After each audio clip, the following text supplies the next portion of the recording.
ভাইকে পাইলে আমার একটু এটা বুকে জয় ধরতে ইচ্ছা করছে। আমার মাস্টার্স শেষ, বয়স 30 পূর্ণ, পরিবারের সবাই চায় কোম্পানির চাকরি করি, কিন্তু আমার কৃষি কাজ করতে পছন্দ। অনেকে আমাকে নিয়ে সমালোচনা করে, এতে বাবার মান অনেক খারাপ হয়, আমিও হতাশাগ্রস্ত।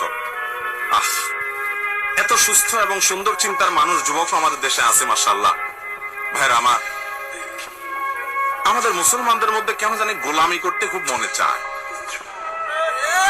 আমার অফিসে এক ভদ্রলোক আমাদের আসুন্না ফাউন্ডেশনের ত্রাণ কার্যক্রমে অংশগ্রহণ করেছে, ইঞ্জিনিয়ার মানুষ। বললাম ভাই কি করেন? বলে হুজুর বেকার আছি, আমি চাকরির চেষ্টা করছি, চাকরি পাচ্ছি না। তাই বললাম চাকরি কেন করবেন, ব্যবসা শুরু করে দেন। 10 কেজি আম কিনে আমের সিজনে রাস্তার পাশে বসে যান।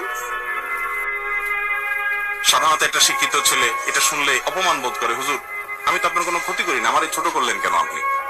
আমি রাস্তার ধারে বসে